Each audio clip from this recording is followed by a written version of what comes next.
ഏറെ ബഹുമാനം നിറഞ്ഞ സത്യവിശ്വാസിനികളെ, അല്ലാഹു സുബ്ഹാനഹു വ തആലയുടെ വിധിവിലക്കുകളും നിയമ നിർദ്ദേശങ്ങളുമെല്ലാം ജീവിതത്തിന്റെ രഹസ്യ പരസ്യ മേഖലകളിൽ കാത്തു സൂക്ഷിക്കുവാൻ കഠിനമായി പരിശ്രമിക്കണേ എന്ന് ആദ്യം എന്നോടെന്ന പോലെ നിങ്ങൾ ഓരോരുത്തരെയും ഓർമ്മപ്പെടുത്തുകയാണ്, വസിയത്ത് ചെയ്യുകയാണ്. റബ്ബ് അനുഗ്രഹിക്കുമാറാകട്ടെ. ദിവസങ്ങളിൽ വെച്ച് വളരെ പവിത്രമാക്കപ്പെട്ട ഒരു ദിവസത്തിലാണ് നമ്മൾ സമ്മേളിച്ചിട്ടുള്ളത്.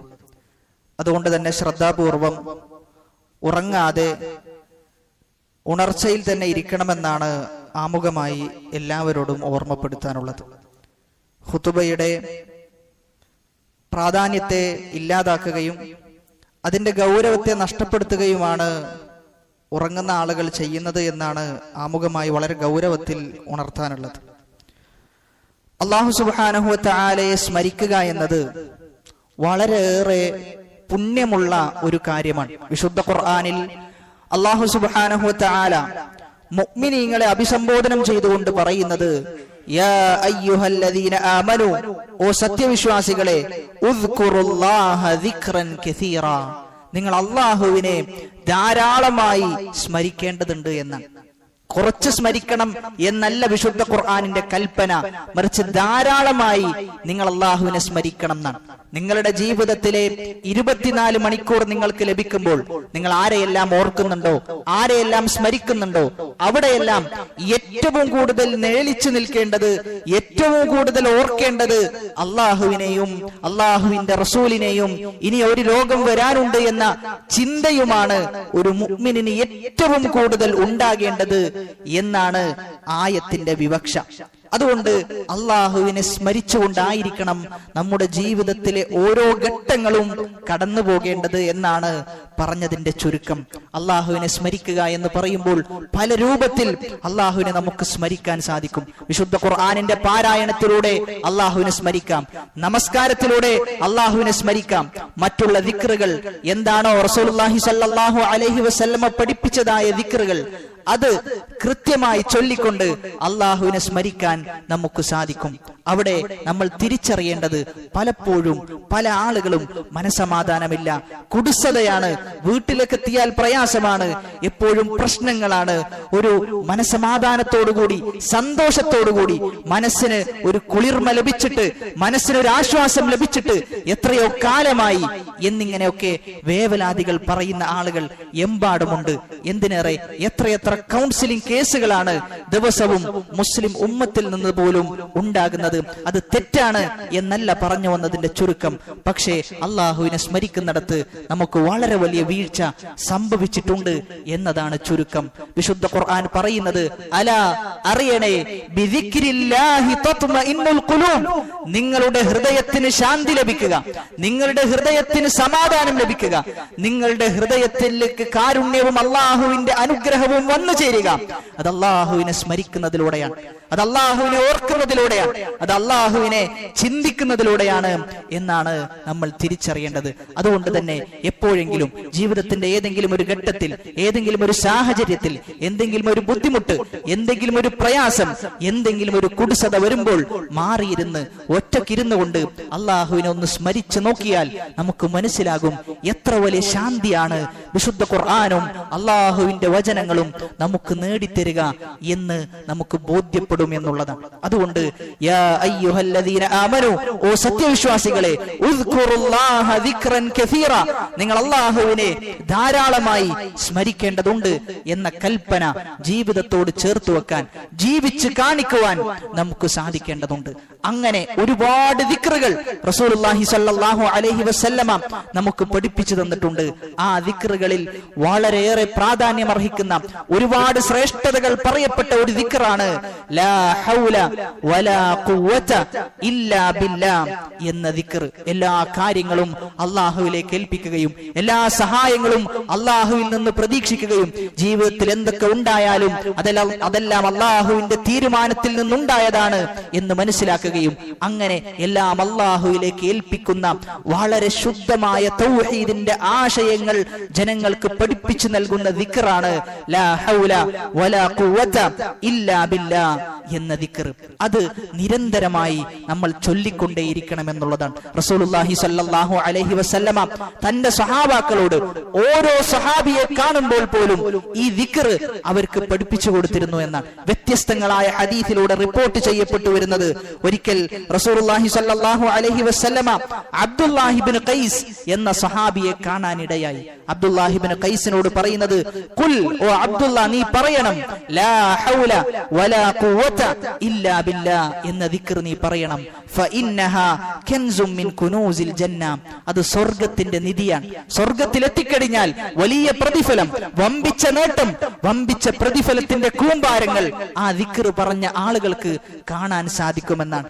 മറ്റൊരിക്കൽ റസൂലുള്ളാഹി സ്വല്ലല്ലാഹു അലൈഹി വസല്ലമ ഹാസിമ എന്ന് പറയുന്ന സഹാബിയെ കണ്ടപ്പോൾ അദ്ദേഹത്തോട് പറയുകയുണ്ടായി, അക്സിർ, നീ വർദ്ധിപ്പിക്കണം, മിൻ ഖൗലി ലാ ഹൗല വലാ ഖുവത ഇല്ലാ ബില്ലാ എന്ന ദിക്ർ നീ ധാരാളമായി ചൊല്ലിക്കൊണ്ടേയിരിക്കണം എന്ന് പറഞ്ഞു കൊടുത്തു എന്ന്. അതുകൊണ്ട് നമ്മൾ ദിക്റുകളുടെ കൂട്ടത്തിൽ ഏറ്റവും കൂടുതൽ അധികരിപ്പിക്കേണ്ട ഒരു ദിക്റാണ് ലാ ഹൗല വലാ ഖുവത ഇല്ലാ ബില്ലാ എന്ന ദിക്ർ. വമ്പിച്ച പ്രതിഫലമാണ് അതിനുള്ളത്. എന്തിനേറെ റസൂലുള്ളാഹി സ്വല്ലല്ലാഹു അലൈഹി വസല്ലമ പറഞ്ഞു, അർശിന് കീഴിൽ, അല്ലാഹുവിന്റെ അർശിന് കീഴിൽ ഒരു ഖജനാവുണ്ട്. ആ ഖജനാവ് ലാ ഹൗല വലാ ഖുവത ഇല്ലാ ബില്ലാ എന്ന് പറഞ്ഞ ആളുകൾക്കാണ് ലഭിക്കുന്നത് എന്നാണ്. അതാണ് ഈ ദിക്റിന്റെ ഒന്നാമത്തെ ശ്രേഷ്ഠതയായി നമ്മൾ മനസ്സിലാക്കേണ്ടത്. രണ്ടാമത്തേത്, സ്വർഗത്തിന്റെ ഒരു വാതിൽ തന്നെ ഈ ദിക്റുകൾ പറഞ്ഞ ആളുകൾക്ക് പ്രവേശിക്കാനുള്ളതാണ് എന്ന് റസൂലുള്ളാഹി സ്വല്ലല്ലാഹു അലൈഹി വസല്ലമ പറയുന്നുണ്ട്. അലാ അദുല്ലുക അലാ ബാബിൻ മിൻ അബ്വാബിൽ ജന്ന, സ്വർഗത്തിന്റെ ഒരു വാതിലിനെ കുറിച്ച് ഞാൻ നിങ്ങൾക്ക് പറഞ്ഞു തരട്ടെയോ? അപ്പോൾ സഹാബാക്കൾ പറഞ്ഞു, അതേ റസൂലേ, പറഞ്ഞു തന്നാലും. ആ സമയത്ത് റസൂലുള്ളാഹി സ്വല്ലല്ലാഹു അലൈഹി വസല്ലമ പറയുന്നത്, ലാ ഹൗല വലാ ഖുവത ഇല്ലാ ബില്ലാ എന്നത് സ്വർഗത്തിന്റെ വാതിലാണ് എന്നാണ്. അതുകൊണ്ട് സ്വർഗത്തിൽ പ്രവേശിക്കാൻ ആഗ്രഹിക്കുന്ന ആളുകൾ ഈ ദിക്ർ അധികരിപ്പിച്ചുകൊണ്ടേയിരിക്കണം എന്നാണ് നബി സല്ലല്ലാഹു അലൈഹി വസല്ലമ പറഞ്ഞതിന്റെ ചുരുക്കം. മൂന്നാമത്തേത്, എന്നെന്നും ബാക്കിയാകുന്ന വലിയ വലിയ പ്രതിഫലം നേടിത്തരുന്ന, നമ്മൾ ആഖിറത്തിലേക്ക് എത്തിച്ചെന്നാൽ നമുക്ക് സന്തോഷം നൽകുന്ന ഒരു ദിക്റാണ് ഈ പറയുന്ന ദിക്ർ എന്നാണ്. മരണം ഒരു വെളിപ്പാടകലെയാണുള്ളത്. എപ്പോൾ വേണമെങ്കിലും മരിക്കാം. നമ്മൾ നനച്ചിരിക്കാതെ നമ്മിലേക്ക് മരണം വന്നെത്തും എന്നത് ഉറപ്പാണ്. ആ സന്ദർഭത്തിൽ എന്തെങ്കിലും ഒന്ന് ഉപകരിക്കണമെങ്കിൽ ആത്മാർത്ഥമായി മനസ്സിന്റെ ഉള്ളിൽ നിന്ന് നിഷ്കളങ്കമായി ഇത്തരം ദിക്റുകൾ പറഞ്ഞുകൊണ്ട് അള്ളാഹുവിലേക്ക് മടങ്ങാൻ, അള്ളാഹുവിലേക്ക് യാത്ര ചെയ്യാൻ നമുക്ക് സാധിക്കേണ്ടതുണ്ട്. റസൂലുള്ളാഹി സ്വല്ലല്ലാഹു അലൈഹി വസല്ലമ പറയുന്നത്, ഇസ്തഗ്ഫിറു, നിങ്ങൾ വർദ്ധിപ്പിക്കുക, മിനൽ ബാഖിയാത്തിസ് സാലിഹാത്ത്, ഒരുപാട് ബാക്കിയാകുന്ന നന്മകൾ നിങ്ങൾ വർദ്ധിപ്പിച്ചുകൊണ്ടായിരിക്കണം നിങ്ങൾ മരണത്തെ നേരിടേണ്ടത്. സഹാബാക്കൾ വളരെ ഊർജ്ജസ്വലതയോടുകൂടി താല്പര്യത്തോടുകൂടി ചോദിച്ചു, വമാഹിയ യാ റസൂലല്ലാഹ്, ഓ അല്ലാഹുവിന്റെ പ്രവാചകരെ, ഏതാണ് ആ ദിക്ർ? ആ സമയത്ത് റസൂലുള്ളാഹി സ്വല്ലല്ലാഹു അലൈഹി വസല്ലമ പറഞ്ഞു, അത്തക്ബീർ വത്തഹ്ലീൽ വത്തസ്ബീഹ് വൽഹംദ് വലാ ഹൗല വലാ ഖുവത ഇല്ലാ ബില്ലാ. അല്ലാഹു അക്ബർ എന്ന് പറയലാണ്, സുബ്ഹാനല്ലാഹ് എന്ന് പറയലാണ്, ലാ ഇലാഹ ഇല്ലല്ലാഹ് എന്ന് പറയലാണ്, അൽഹംദുലില്ലാഹ് എന്ന് പറയലാണ്, ലാ ഹൗല വലാ ഖുവത ഇല്ലാ ബില്ലാ എന്ന ദിക്റുകൾ പറയുകയാണ് ചെയ്യേണ്ടത് എന്നാണ്. അതുകൊണ്ട് ബാക്കിയാകുന്ന നന്മകളാണ് നമ്മൾ ഈ ദുനിയാവിൽ ചെയ്തുകൊണ്ടേയിരിക്കേണ്ടത്. വിശുദ്ധ ഖുർആനിൽ അല്ലാഹു പറയുന്നത്, അൽ മാലു വൽ ബനൂന സീനത്തുൽ ഹയാത്തിദ് ദുനിയ, ദുനിയാവിലുള്ള നിങ്ങളുടെ ധനവും നിങ്ങളുടെ മക്കളും എല്ലാം അലങ്കാരം മാത്രമാണ്, എല്ലാം അലങ്കാരം മാത്രമാണ്. കുറച്ചു കഴിഞ്ഞാൽ അത് നിങ്ങളിൽ നിന്ന് അകന്നു പോകുന്ന അവസ്ഥയുണ്ടാകും, അതല്ലെങ്കിൽ നിങ്ങൾ അവരിൽ നിന്ന് പിരിഞ്ഞു പോകുന്ന അവസ്ഥയുണ്ടാകും. അങ്ങനെ നിങ്ങൾ പിരിഞ്ഞു കഴിഞ്ഞാൽ, അല്ലെങ്കിൽ അവർ നിങ്ങളോട് വിട പറഞ്ഞു കഴിഞ്ഞാൽ, പിന്നെ നിങ്ങളും നിങ്ങളുടെ നന്മകളും മാത്രമാണ്. അവിടെയാണ് വൽ ബാഖിയാത്തുസ് സാലിഹാത്തു ഖൈറുൻ ഇൻദ റബ്ബിക സവാബൻ വ ഖൈറുൻ അമല. അതുകൊണ്ട് എന്നെന്നും ബാക്കിയാകുന്ന നന്മകളാണ് നിങ്ങൾക്ക് ഏറ്റവും നല്ലതും, നിങ്ങൾക്ക് ആഖിറത്തിലേക്ക് എത്തിക്കഴിഞ്ഞാൽ ഏറ്റവും കൂടുതൽ പ്രതീക്ഷ നൽകുന്നതും ബാക്കിയാകുന്ന നന്മകൾ എന്ന് പറഞ്ഞു വെക്കുകയാണ്. സ്വർഗത്തിലേക്ക് എത്തിക്കഴിഞ്ഞാൽ, സ്വർഗത്തിലേക്ക് എത്തുന്നതിന് തൊട്ടു മുമ്പ് ആഖിറത്തിൽ നടക്കുന്ന ഒരു അഭിമുഖ സംഭാഷണമുണ്ട്. ആഖിറത്തിൽ ഉപ്പയും മകനും ഉപ്പയും ഉമ്മയും തമ്മിൽ നടക്കുന്ന വളരെ വേദനാജനകമായ ഒരു അഭിമുഖ സംഭാഷണം സൂറത്തു അബസയിലെ അവസാനത്തെ ആയത്തിൽ വിവരിക്കുന്നതായി നമുക്ക് കാണുവാൻ സാധിക്കും. വ ഉമ്മിഹി വ അബി, ഉമ്മയും ഉപ്പയും തമ്മിൽ നേരിട്ട് സംസാരിക്കുന്ന ഒരു അവസ്ഥയുണ്ടാകുന്ന ആ ആയത്ത് വിശദീകരിച്ചുകൊണ്ട് ഇക്രിമ റളിയല്ലാഹു അൻഹു പറയുന്നത്, ഉപ്പ ഉമ്മയെ കാണും, എന്നിട്ട് ഉപ്പ ചോദിക്കുന്നതാണ്, അയ്യു ബഅലിൻ കുന്തു ലക്, ഞാൻ നിനക്ക് എങ്ങനെയുള്ള ഭർത്താവായിരുന്നു? ആ സമയത്ത് ഭാര്യ പറയും, എല്ലാ നന്മകളും എനിക്ക് ചെയ്തു തന്നിട്ടുണ്ട്, എനിക്ക് ചെയ്തു തരേണ്ട എല്ലാ ബാധ്യതകളും നിങ്ങൾ നിർവഹിച്ചിട്ടുണ്ട്, ആ ബാധ്യതയിൽ നിങ്ങൾ യാതൊരു വീഴ്ചയും വരുത്തിയിട്ടില്ല. ആ സന്ദർഭത്തിൽ ആ ഉപ്പ ആ ഭർത്താവ് ചോദിക്കുമെന്നാണ്, എങ്കിൽ എനിക്ക് ഒരു നന്മ, മിസ്കാലു ദർറ, ഒരു അണുമണി തൂക്കം നന്മ എനിക്ക് നൽകിയാലും എന്ന് ഭാര്യയോട് ആവശ്യപ്പെടുന്ന രംഗം. ആ സമയത്ത് ഭാര്യ പറയുന്ന, നിങ്ങൾ ഏതൊന്നിനെയാണോ ഭയപ്പെടുന്നത് അതിനെ ഞാനും ഭയപ്പെടുന്നുണ്ട്, അതുകൊണ്ട് ഒരിക്കലും ഒരു നന്മയും, ഒരു നന്മയുടെ തുണ്ട് പോലും, ഒരു നന്മയുടെ അംശം പോലും എനിക്ക് നൽകാൻ സാധിക്കുകയില്ല എന്നാണ്. സ്വാർത്ഥതയുടെ ലോകത്തിലേക്കാണ് നമുക്ക് മടങ്ങാനുള്ളത്. നമ്മളും നമ്മുടെ കർമ്മങ്ങളുമല്ലാത്ത മൂന്നാമതായി ഒരാൾ പോലും നമ്മുടെ കൂടെ ഉണ്ടാവുകയില്ല. ഇന്ന് ആർക്ക് വേണ്ടിയാണോ നമ്മൾ നമ്മുടെ ജീവിതം ത്യജിച്ചുകൊണ്ടിരിക്കുന്നത് അവരാരും നമുക്ക് ശുപാർശക്കായി ഉണ്ടാവുകയില്ല. നമ്മുടെ നന്മകൾ മാത്രം ശുപാർശക്കായി ഉണ്ടാകുന്ന ലോകം. അതുകൊണ്ട് ആത്മാർത്ഥമായി ഒരു വിചിന്തനം നടത്തുക. എന്താണ് എന്റെ ജീവിതത്തിന്റെ പോക്ക്? ഇങ്ങനെ പോയി കഴിഞ്ഞാൽ ഞാൻ തന്നെയാണല്ലോ ഈ പറയുന്ന ആഖിറവും ഈ പറയുന്ന ആഖിറത്തിലെ പ്രതിഭാസങ്ങളെയും എല്ലാം നേരിടേണ്ടത്, ഞാൻ ഒറ്റക്കാണല്ലോ എന്ന ചിന്ത മനസ്സിൽ ഊട്ടി ഉറപ്പിക്കേണ്ടതുണ്ട് എന്നാണ് ഓർമ്മപ്പെടുത്താനുള്ളത്. നമ്മുടെ മരണം കഴിഞ്ഞാൽ 2-3 ദിവസം, അതല്ലെങ്കിൽ ഒരു മാസം, അതുമല്ലെങ്കിൽ ഒരു 4-5 മാസം നമ്മെ ആളുകൾ ഓർക്കും. അത് കഴിഞ്ഞാൽ ഒരാൾ പോലും നമ്മെ ഓർക്കുകയില്ല. പ്രാർത്ഥനകളുടെ ലിസ്റ്റിൽ നിന്ന് നമ്മുടെ പേരുകൾ മാഞ്ഞു പോകും. പിന്നെ നമുക്ക് നമ്മൾ മാത്രമാണ് ഉണ്ടാവുക. അതുകൊണ്ട് ആത്മാർത്ഥമായി ഇത്തരം ദിക്റുകൾ വർദ്ധിപ്പിക്കാൻ നമ്മൾ പരിശ്രമിച്ചുകൊണ്ടേ ഇരിക്കണം എന്നാണ് ഓർമ്മപ്പെടുത്താനുള്ളത്.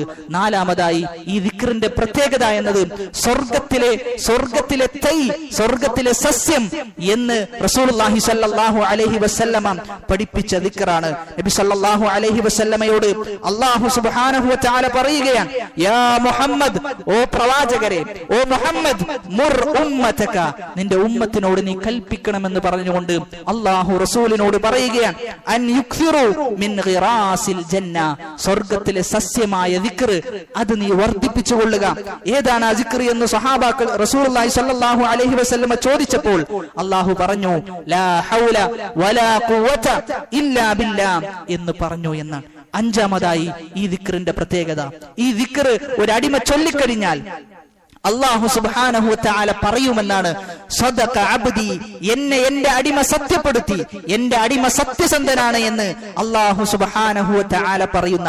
ആര് നമ്മെ കളവാക്കിയാലും അല്ലാഹുവിന്റെ സത്യപ്പെടുത്തലാണ് നമുക്ക് ഏറ്റവും കൂടുതൽ ആവശ്യമായിട്ടുള്ളത്. അതുകൊണ്ട് അല്ലാഹു നമ്മെ സത്യപ്പെടുത്തണോ, അല്ലാഹു സത്യപ്പെടുത്തിയ ആളുകളുടെ കൂട്ടത്തിൽ നമ്മൾ ഉൾപ്പെടണോ എങ്കിൽ ഈ ദിക്ർ നമ്മൾ ആവർത്തിച്ചുകൊണ്ടേ ഇരിക്കണം എന്നുള്ളതാണ്. ദിക്റിന്റെ അർത്ഥത്തിലേക്ക് പ്രവേശിച്ചു കഴിഞ്ഞാൽ ലാ ഹൗല, ഒരു സഹായവുമില്ല, ഒരു സഹായവുമില്ല, വലാ ഖുവത, ഒരു ശക്തിയുമില്ല, ഇല്ലാ ബില്ലാഹ്, അല്ലാഹുവിനെ കൊണ്ടല്ലാതെ എന്നാണ് ഈ ദിക്റിന്റെ ആശയവും അർത്ഥവുമായിട്ട് നമ്മൾ മനസ്സിലാക്കേണ്ടത്. ചുരുക്കി പറഞ്ഞു കഴിഞ്ഞാൽ നമ്മൾ ഏതൊരവസ്ഥയിലാണോ ഇപ്പോൾ ഉള്ളത്, ഈ അവസ്ഥയിൽ നിന്ന് ഒരു നല്ലൊരു അവസ്ഥയിലേക്ക് നമുക്ക് എത്തിപ്പെടണമെങ്കിൽ അല്ലാഹുവിന്റെ തൗഫീഖ്, അല്ലാഹുവിന്റെ ഉദ്ദേശം, അല്ലാഹുവിന്റെ ശക്തി അതിൽ വന്നു ചേർന്നാലല്ലാതെ ഒരിക്കലും നമ്മുടെ കഴിവ് കൊണ്ട് നമുക്ക് ഒന്നും തന്നെ ചെയ്യാൻ സാധിക്കുകയില്ല എന്ന തിരിച്ചറിവാണ് ഈ ദിക്റുകൾ പറയുന്ന ആളുകൾക്ക് ഉണ്ടാവുക എന്നാണ്. പലപ്പോഴും മനുഷ്യൻ അവനെ സംബന്ധിച്ചിടത്തോളം സമ്പത്ത് അവനിലേക്ക് വന്നു ചേരുമ്പോൾ, ഐശ്വര്യം അവനിലേക്ക് വന്നു ചേരുമ്പോൾ അഹങ്കരിച്ച് നടക്കുന്ന അവസ്ഥ, അള്ളാഹുവിനെ മറന്നുകൊണ്ട് ജീവിതം മുന്നോട്ട് കൊണ്ടുപോകുന്ന അവസ്ഥ, അത്തരം ആളുകൾ മനസ്സിലാക്കേണ്ടത് ഒരു നിമിഷത്തെ ഒരു രോഗം, കയ്യിലോ കാലിനോ ബാധിക്കുന്ന ചെറിയൊരു അസുഖം, എന്തിനേറെ വായയിൽ പോലും ബാധിക്കുന്ന ചെറിയൊരു അസുഖം ക്യാൻസറിലേക്ക് എത്തി പിന്നെ ഒന്നും തന്നെ ചെയ്യാൻ പറ്റാത്ത ഒരു അവസ്ഥയിലേക്ക് എത്തിപ്പെടാൻ നിമിഷ നേരങ്ങൾ മാത്രം മതി എന്ന ചിന്ത നമുക്കുണ്ടാകണം. അവിടെയാണ് മനസ്സിലാക്കുന്നത് മനസ്സിലാക്കേണ്ടത് അള്ളാഹുവിനെ കൊണ്ട് മാത്രമാണ് ഞാൻ ഈ ഐശ്വര്യം നേടിയെടുത്തത്, അള്ളാഹുവിനെ കൊണ്ട് മാത്രമാണ് ഞാൻ ഇപ്പോഴുള്ള ഈ അവസ്ഥ, ഞാൻ ഇപ്പോൾ ആസ്വദിക്കുന്ന ഈ ആസ്വാദനം, ഞാൻ ഇപ്പോൾ അനുഭവിച്ചുകൊണ്ടിരിക്കുന്ന ഈ അനുഗ്രഹം അള്ളാഹുവിനെ കൊണ്ട് മാത്രമാണ് എന്ന വിനയത്തിന്റെ ഭാവമാണ് ഒരു അടിമക്ക് ഉണ്ടാകേണ്ടത് എന്നാണ്. അതുകൊണ്ട് ഈ ദിക്റുകൾ പറയുന്നതോടുകൂടി നമ്മുടെ അഹങ്കാരം ഇല്ലാതെയാകും, നമ്മുടെ വിനയത്തിന്റെ ഭാവം വർദ്ധിക്കും, നമ്മുടെ സ്വഭാവത്തിൽ മാറ്റമുണ്ടാകും, നമ്മുടെ തൗഹീദിൽ ഉറപ്പുണ്ടാകും, നമ്മുടെ തവക്കുലിന് പറയാൻ സാധിക്കാത്ത അത്ര തവക്കുൽ അവന്റെ ജീവിതത്തിൽ വന്നു ചേരും. കാര്യങ്ങൾ ബരമേൽപ്പിക്കുന്ന ആളുകളെ സംബന്ധിച്ചിടത്തോളം ഈ ദിക്ർ എന്നത് വളരെ പ്രാധാന്യം അർഹിക്കുന്ന ദിക്റാണ്. ഈ ദിക്റിനെ കുറിച്ച്, ഇത് എപ്പോഴാണ് പറയേണ്ടത് എന്നതിനെ കുറിച്ച് റസൂലുള്ളാഹി സ്വല്ലല്ലാഹു അലൈഹി വസല്ലമ പറയുന്നത് ഹയ്യ അലസ് സലാ ഹയ്യ അലൽ ഫലാഹ് എന്നൊരാൾ കേട്ടുകഴിഞ്ഞാൽ അവൻ പറയേണ്ടത് ലാ ഹൗല വലാ ഖുവത ഇല്ലാ ബില്ലാഹ് എന്നതാണ്. അതായത് ആ പറയുന്നതിന്റെ അർത്ഥം, അതിന്റെ ആശയം നമ്മൾ മനസ്സിലാക്കി കഴിഞ്ഞാൽ അള്ളാഹു നിസ്കാരത്തിലേക്ക് വിളിക്കുകയാണ്, വിജയത്തിലേക്ക് വിളിക്കുകയാണ്. ആ സമയത്ത് റസൂല് പറയുന്നത് നിങ്ങൾ ഈ ദിക്ർ പറയണം എന്നാണ്. ഒരാൾക്ക് നിസ്കാരത്തിലേക്ക് എത്തിപ്പെടാൻ സാധിക്കണമെങ്കിൽ, ഒരാൾക്ക് നിസ്കരിക്കാൻ സാധിക്കണമെങ്കിൽ അള്ളാഹുവിന്റെ സഹായം ഉണ്ടാകണം, അള്ളാഹുവിന്റെ ശക്തി ഉണ്ടാകണം. അല്ല എങ്കിൽ ആ നിസ്കാരത്തിന് പോലും എത്തുക അവനെ കൊണ്ട് സാധ്യമല്ല എന്നാണ്. ഒരു നന്മ പോലും ചെയ്യാൻ അള്ളാഹുവിന്റെ തൗഫീഖ് കൊണ്ടല്ലാതെ സാധിക്കുകയില്ല എന്നാണ് ഈ ദിക്ർ നമുക്ക് പഠിപ്പിച്ചു തരുന്നത്. ഒരാൾ വീട്ടിൽ നിന്ന് ഇറങ്ങിക്കഴിഞ്ഞാൽ റസൂലുള്ളാഹി സ്വല്ലല്ലാഹു അലൈഹി വസല്ലമ പറഞ്ഞു, അവൻ പറയുകയാണ് ബിസ്മില്ലാ തവക്കൽതു അലല്ലാഹ് ലാ ഹൗല വലാ ഖുവത ഇല്ലാ ബില്ലാഹ് എന്നൊരു അടിമ പറഞ്ഞു കഴിഞ്ഞാൽ പിശാച് പറയുന്ന ഹുദീത വഉഖീത വകുഫീത, നീ രക്ഷപ്പെട്ടിരിക്കുന്നു, നിനക്ക് മതിയായിരിക്കുന്നു, നിന്റെ കാവൽ അല്ലാഹു ഏറ്റെടുത്തിരിക്കുന്നു എന്ന് പിശാച് പറയുന്ന. എന്നിട്ട് അടുത്ത ഒരു പിശാച് ചോദിക്കുന്ന, ഇനി അവൻ എങ്ങനെയാണ് വഴിതെറ്റിപ്പിക്കപ്പെടുക, ഇനി അവനെ എങ്ങനെയാണ് നമ്മുടെ പാതയിലേക്ക് കൊണ്ടുവരാൻ സാധിക്കുക? അവൻ ഹിദായത്തിന്റെ മാർഗം സ്വീകരിച്ചിരിക്കുന്നു, നന്മയുടെ പാതയിലേക്ക് അവൻ സഞ്ചരിച്ചിരിക്കുന്നു, അള്ളാഹുവിന്റെ സംരക്ഷണം അവന് ലഭിച്ചുകൊണ്ടിരിക്കുന്നു. അവനെ ഒരു നിലക്കും നമുക്ക് വഴിതെറ്റിക്കുക, വഴിയിൽ നിന്ന് പിഴപ്പിക്കുക സാധ്യമല്ല എന്ന് പിശാച് പറയുന്ന. അതുകൊണ്ട് വീട്ടിൽ നിന്ന് ഇറങ്ങുന്ന സന്ദർഭത്തിൽ ഇത്തരം ദിക്റുകൾ പറയാൻ, ആവർത്തിക്കാൻ നമ്മൾ പരിശ്രമിക്കേണ്ടതുണ്ട് എന്നുള്ളതാണ്. പാപങ്ങൾ ചെയ്ത് ആ പാപങ്ങളിൽ മുങ്ങിക്കുളിച്ച് പാപങ്ങൾ നിരന്തരം ചെയ്തുകൊണ്ട് ജീവിതത്തിൽ ഒരു നന്മയും ബാക്കിയാകാത്ത ആളുകൾ തിരിച്ചറിയേണ്ടത് ഇത്തരം ദിക്റുകളിലൂടെ നിങ്ങളുടെ എല്ലാ പാപങ്ങളും അള്ളാഹു പുറത്തു തരുന്ന ഒരവസ്ഥ ഉണ്ടാകുന്ന. അള്ളാഹു സുബ്ഹാനഹു വ തആല തന്റെ റസൂലിലൂടെ നമുക്ക് പഠിപ്പിച്ചു തരുന്നത് മാ അലൽ അർദി അഹദുൻ യഖൂലു ലാ ഇലാഹ ഇല്ലല്ലാഹു വല്ലാഹു അക്ബർ വലാ ഹൗല വലാ ഖുവത ഇല്ലാ ബില്ലാഹ്.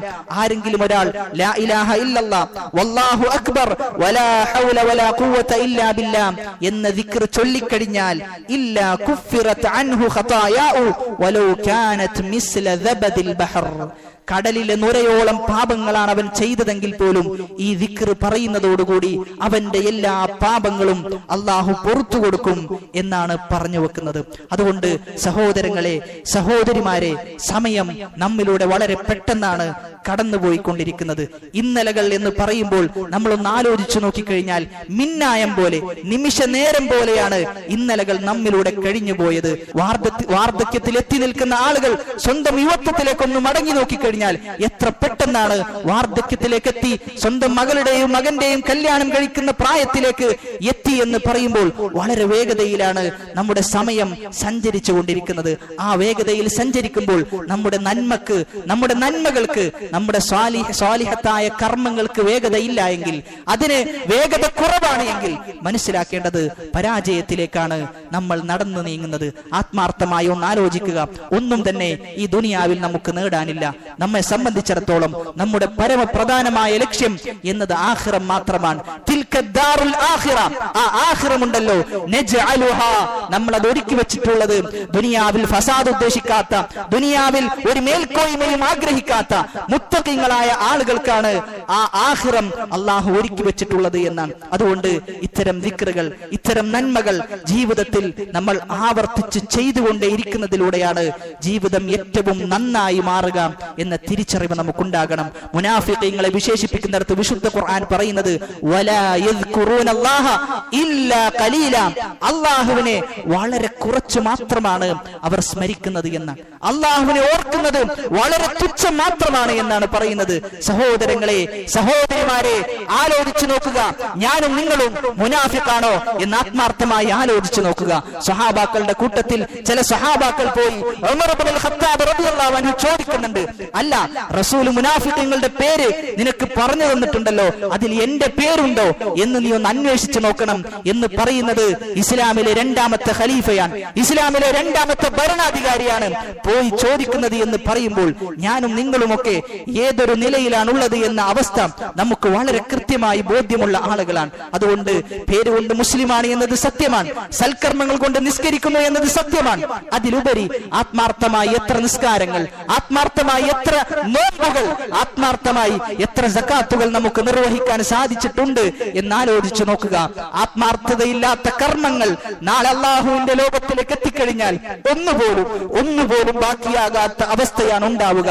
അവിടെ എത്തിക്കഴിഞ്ഞാൽ അള്ളാഹു പറയുമെന്നാണ്, നീ ആർക്കു വേണ്ടിയാണോ ചെയ്തത് അവന് നീ ഇതിന്റെ പ്രതിഫലം നൽകുക, എനിക്കിതിന്റെ ആവശ്യമില്ല, ഞാൻ ഇത് സ്വീകരിക്കുകയില്ല, നീ ആർക്കു വേണ്ടി ചെയ്തോ അവന് വേണ്ടി ഇതിരിക്കട്ടെ എന്ന് പറഞ്ഞുകൊണ്ട് അള്ളാഹു അതിനെ തള്ളി മാറ്റുന്ന, അള്ളാഹു അതിനെ സ്വീകരിക്കാത്ത ഒരവസ്ഥ എന്ന് പറഞ്ഞു കഴിഞ്ഞാൽ വളരെ വേദനാജനകമായ അവസ്ഥയാണ്. അതുകൊണ്ട് രഹസ്യമായ കർമ്മങ്ങൾ, രഹസ്യമായ സൽക്കർമ്മങ്ങൾ ചെയ്യാൻ നമ്മൾ പരിശ്രമിച്ചുകൊണ്ടേയിരിക്കണം. അള്ളാഹുവിന്റെ സഹായം എല്ലാത്തിനും മുഖ്യമാണ്. ആ സഹായം ലഭിക്കുന്ന ഏറ്റവും വലിയ ദിക്റാണ് ലാ ഹൗല വലാ ഖുവത ഇല്ലാ ബില്ലാ എന്ന ദിക്ർ. അതുകൊണ്ട് ആവർത്തിക്കുക. നാവ് വഴങ്ങുന്നതുവരെ, നാവ് ക്ഷീണിക്കുന്നതുവരെ അള്ളാഹുവിനെ ഓർത്തുകൊണ്ടേയിരിക്കുന്ന ഒരവസ്ഥാവിശേഷം നമുക്കുണ്ടാകണം എന്നാണ് പറഞ്ഞു വന്നത്. അള്ളാഹു അനുഗ്രഹിക്കുമാറാകട്ടെ. ഏറ്റവും നല്ല രൂപത്തിൽ അവനെ ആരാധിക്കുകയും ഇബാദത്തുകളിൽ നിഷ്കളങ്കത കാത്തു സൂക്ഷിക്കുകയും ചെയ്യുന്ന അവന്റെ യഥാർത്ഥ അടിമകളുടെ കൂട്ടത്തിൽ നമ്മെ ഓരോരുത്തരെയും ഉൾപ്പെടുത്തി അനുഗ്രഹിക്കുമാറാകട്ടെ. അൽഹംദുലില്ലാഹി റബ്ബിൽ ആലമീൻ വസ്സലാത്തു വസ്സലാമു അലാ റസൂലിഹിൽ അമീൻ വഅലാ ആലിഹി വസഹ്ബിഹി അജ്മഈൻ അമ്മാ ബഅദ് ഫത്തഖുല്ലാഹ യാ ഇബാദല്ലാഹ്.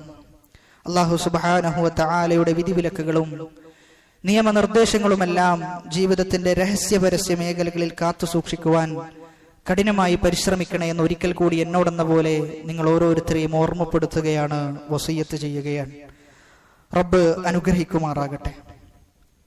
ഈമാനിന്റെ കേന്ദ്രവും തഖ്വയുള്ള മുസ്ലിമിന്റെ വീടും ദിവസവും 5 നേരം നിർബന്ധമായും പ്രവേശിക്കണമെന്ന കൽപ്പന വന്ന പവിത്രമാക്കപ്പെട്ട അള്ളാഹുവിന്റെ ഭവനമാണ് പള്ളികൾ എന്ന് പറയുന്നത്. അള്ളാഹുവിനെ സംബന്ധിച്ചിടത്തോളം ഏറെ ഇഷ്ടമുള്ള റസൂലുള്ളാഹി സ്വല്ലല്ലാഹു അലൈഹി വസല്ലമ ഖൈറുൽ ബിഖാഇ അൽ മസാജിദ്, ഏറ്റവും നല്ല സ്ഥലം എന്ന് പറയുന്നത് അത് പള്ളികളാണ് എന്നും വശറുൽ ബുഖാഇ അൽ അസ്വാഖ്, ഏറ്റവും മോശപ്പെട്ട സ്ഥലം എന്നത് അങ്ങാടികളാണ് എന്നും വിശേഷിപ്പിച്ചിട്ടുണ്ട്. ഇതിൽ നിന്നെല്ലാം തന്നെ പള്ളിയുടെ പ്രാധാന്യം എത്രത്തോളം ഉണ്ട് എന്ന് നമുക്ക് മനസ്സിലായി കാണും. റസൂലുള്ളാഹി സ്വല്ലല്ലാഹു അലൈഹി വസല്ലമ മദീനയിലേക്ക് യാത്ര തിരിക്കുകയാണ്. റസൂലിന്റെ ജീവിതത്തിന്റെ നിർണായക കാലഘട്ടം. മക്ക ജീവിതം കഴിഞ്ഞ് മക്കയിൽ ജീവിക്കാൻ സാധിക്കുന്നില്ല. മക്ക മുശ്രിക്കീങ്ങൾ റസൂലിനെ ജീവിക്കാൻ സമ്മതിക്കുന്നില്ല. ഒരുപാട് പീഡനത്തിനിരയാകുന്നു, പ്രയാസത്തിനിരയാകുന്നു. ആ പ്രയാസവും പീഡനങ്ങളുമെല്ലാം സഹിച്ച് ദീന് കാത്തു സൂക്ഷിക്കണമല്ലോ, കൃത്യമായി ദീനനുസരിച്ച് ജീവിക്കണമല്ലോ എന്നോർത്തുകൊണ്ട് മദീനയിലേക്ക് പലായനം ചെയ്യുകയാണ്. പലായനം ചെയ്ത് ആദ്യമായി റസൂൽ ആ മദീനയിൽ നിർമ്മിക്കുന്നത് റസൂലിന്റെ വീടല്ല, സഹാബാക്കൾക്ക് വേണ്ടിയുള്ള വീടല്ല, മറിച്ച് പള്ളിയായിരുന്നു. ആദ്യത്തെ മദീനയിൽ നിർമ്മിക്കപ്പെട്ട ഒരു കെട്ടിടം എന്ന് നമ്മൾ മനസ്സിലാക്കേണ്ടതുണ്ട്. ആ പള്ളി നിർമ്മിക്കാൻ വേണ്ടി റസൂൽ മദീനയിലേക്ക് എത്തുകയും റസൂലിന്റെ ഒട്ടകം പള്ളിയുടെ സ്ഥലം കാണിച്ചു കൊടുക്കുകയും അങ്ങനെ ഇരിക്കെ ആ സ്ഥലത്തെക്കുറിച്ച് അന്വേഷിച്ചപ്പോൾ 2 അനാഥ കുട്ടികളുടെ സ്ഥലമാണ് ആ പള്ളി എന്നുള്ളത്. ആ പള്ളി വരാൻ ഉദ്ദേശിക്കുന്ന സ്ഥലം 2 അനാഥ കുട്ടികളുടെ സ്ഥലമാണ്. അവര് റസൂലിനോട് പറയുന്ന ഒരു രംഗമുണ്ട്, റസൂലെ പള്ളി നിർമ്മിക്കാനല്ലേ, നിങ്ങൾ എടുത്തോ റസൂലെ, ഒന്നും തിരിച്ചു നൽകേണ്ടതില്ല, ഞങ്ങൾക്കൊന്നുമില്ല എങ്കിലും പ്രശ്നമില്ല, പള്ളി നിർമ്മിക്കാനാണല്ലോ, നിങ്ങൾ എടുത്തുകൊള്ളൂ എന്ന് അനാഥരായ ഉപ്പയും ഉമ്മയും ഒന്നുമില്ലാത്ത കുടുംബക്കാരാൽ ജീവിച്ചു പോകുന്ന ആ ചെറിയ മക്കൾ അവർ റസൂലിനോട് പറഞ്ഞു എന്ന് റസൂലുള്ളാഹി സ്വല്ലല്ലാഹു അലൈഹി വസല്ലമ അവരുടെ അവസ്ഥ മനസ്സിലാക്കി. അവരുടെ സാഹചര്യം മുഖവിലക്കെടുത്തുകൊണ്ട് റസൂൽ അവർക്ക് കൊടുക്കേണ്ട പണം കൊടുത്തുകൊണ്ട് പള്ളി നിർമ്മിക്കുകയാണ്. ഇസ്ലാമിലെ ഒന്നാമത്തെ യൂണിവേഴ്സിറ്റി അത് പള്ളിയായിരുന്നു. ഇസ്ലാമിലെ ഒന്നാമത്തെ പാഠശാല അത് പള്ളിയായിരുന്നു. പള്ളികളിൽ നിന്നാണ് ഏറ്റവും ഉന്നതന്മാരായ നേതാക്കൾ ഇസ്ലാമിലൂടെ വാർത്തെടുക്കപ്പെട്ടത് എന്ന യാഥാർത്ഥ്യം കൂടി നമ്മൾ മനസ്സിലാക്കണം. അവിടെയാണ് വിശുദ്ധ ഖുർആൻ പറയുന്നത് ഫീ ബുയൂത്തിൻ, ചില വീടുകളുണ്ട്, ആ വീടുകൾ എന്നത് പ്രകാശ തുല്യമായ വീടുകളാണ്. പള്ളികളെ ഉദ്ദേശിച്ചുകൊണ്ട് പറയുകയാണ് അദിനല്ലാഹു അൻ തുർഫഅ വയുദ്കറ ഫീഹാ ഇസ്മുഹു, അല്ലാഹു ആ പള്ളികൾ ഉയർത്താൻ, പള്ളികൾ നിർമ്മിക്കാൻ നിങ്ങൾക്ക് അനുവാദം തന്നിരിക്കുന്നു. ആ പള്ളികളിൽ അല്ലാഹുവിന്റെ നാമങ്ങളാണ് ഉയർന്നുകൊണ്ടേയിരിക്കേണ്ടത് എന്നും അല്ലാഹു സുബ്ഹാനഹു വ തആല കൽപ്പിക്കുകയാണ്. ഈ ആയത്തിൽ നിന്ന് ഒന്നാമതായി നമ്മൾ മനസ്സിലാക്കേണ്ടത് പള്ളികൾ ഉയർത്തുക എന്ന് പറയുമ്പോൾ പള്ളി പണിയുന്നതിന്റെ പ്രാധാന്യമാണ് ഈ ആയത്തിൽ സൂചിപ്പിച്ചിട്ടുള്ളത് എന്നാണ്. റസൂലുള്ളാഹി സ്വല്ലല്ലാഹു അലൈഹി വസല്ലമ മൻ ബനാ മസ്ജിദൻ യബ്തഗി ബിഹി വജ്ഹല്ലാഹ് ബനല്ലാഹു ലഹു മിസ്ലഹു ഫിൽ ജന്ന. ആരെങ്കിലും ഒരാൾ അള്ളാഹുവിന്റെ പ്രീതി ആഗ്രഹിച്ചുകൊണ്ട്, അള്ളാഹുവിന്റെ പ്രതിഫലം കാംക്ഷിച്ചുകൊണ്ട്, അള്ളാഹുവിനെ മാത്രം ഉദ്ദേശിച്ചുകൊണ്ട് പള്ളി നിർമ്മിച്ചു കഴിഞ്ഞാൽ അതുപോലെയുള്ള ഒന്ന് അവന് സ്വർഗത്തിൽ അള്ളാഹു നിർമ്മിച്ചു കൊടുക്കുന്ന. ഒരാൾ പള്ളി നിർവഹിക്കാൻ വേണ്ടി മുന്നിട്ട് വന്നാൽ അതുപോലെയുള്ള ഒന്ന് അതിൽ ഒരു കുറവുമില്ലാതെ അള്ളാഹു നിർമ്മിച്ചു കൊടുക്കും എന്നാണ് ഹദീസിന്റെ വിവക്ഷ. ഈ ഹദീസ് ഉദ്ധരിക്കുന്നത് ഉസ്മാൻ റളിയല്ലാഹു അൻഹു ആണ്. ഉസ്മാൻ റളിയല്ലാഹു അൻഹു ഈ ഹദീസ് പറയുന്നത് മദീന പള്ളി നവീകരിക്കുന്ന സമയത്താണ്, പുതുക്കി പണിയുന്ന സമയത്താണ് ഈ ഹദീസ് സഹാബാക്കൾക്ക് പഠിപ്പിച്ചു കൊടുക്കുന്നത്. അതായത് എപ്പോഴും വേണമെങ്കിലും പള്ളിയുമായി ബന്ധപ്പെട്ട് എന്തൊക്കെ നവീകരണങ്ങൾ നടക്കുന്നുവോ അവിടെയെല്ലാം നമുക്കൊരു സംഭാവന നൽകാൻ സാധിക്കുക എന്നത് അള്ളാഹുവിന്റെ വലിയ തൗഫീഖായിട്ടാണ് നമ്മൾ കാണേണ്ടത്. അള്ളാഹുവിന്റെ വലിയ അവസരമായിട്ടാണ് നമ്മൾ അതിനെ മുഖവിലക്കെടുക്കേണ്ടത് എന്നാണ്. മറ്റൊരു ഹദീസിൽ പറയുന്നത് ഒരു പ്രാവിനെ നിൽക്കാൻ എത്ര സ്ഥലമാണോ വേണ്ടത് അത്ര സ്ഥലം, അതിനുവേണ്ടി ഒരാൾ പള്ളി നിർമ്മിച്ചു കഴിഞ്ഞാൽ അതുപോലെയുള്ള ഒന്ന് അവൻ അള്ളാഹു കൊടുക്കുന്ന. നാളെ സ്വർഗത്തിൽ എത്തിക്കഴിഞ്ഞാൽ അവനൊരു വീട് അള്ളാഹു പണിതു കൊടുക്കും എന്ന് പറയുകയാണ്. അതുകൊണ്ട് ഇവിടെ നമുക്ക് ഇന്ന് ലഭിച്ചിരിക്കുന്ന വളരെ വലിയ ഒരു അവസരമാണ്. തിരൂരിലെ BP അങ്ങാടി എന്ന് പറയുന്ന സ്ഥലത്ത് ഒരു പള്ളി നിർമ്മാണം നടക്കുന്നുണ്ട്. അതുകൊണ്ട് നമ്മൾ മനസ്സിലാക്കേണ്ടത് കുറച്ചു മുമ്പ് പറഞ്ഞതുപോലെ തന്നെ നമ്മുടെ ധനത്തിൽ നിന്ന് ഒന്നും തന്നെ നമ്മൾ ഖബറിലേക്ക് കൊണ്ടുപോവുകയില്ല. എന്തെങ്കിലും ഒന്ന് കൊണ്ടുപോവുകയാണെങ്കിൽ നമ്മൾ എന്താണോ സ്വതക്കയായി നൽകിയത്, നമ്മൾ എന്താണോ ദാനധർമ്മമായി നൽകിയത്, അത് മാത്രമാണ് നമ്മൾ നമ്മുടെ ഖബറിലേക്ക് കൊണ്ടുപോവുക. അല്ലാഹു സുബ്ഹാനഹു വ തആല അതിൽ പങ്കാളികളാകാൻ നമുക്ക് ഏവർക്കും, ഇവിടെ കൂടിയിരിക്കുന്ന എല്ലാ ആളുകൾക്കും അല്ലാഹു തൗഫീഖ് പ്രദാനം ചെയ്യുമാറാകട്ടെ.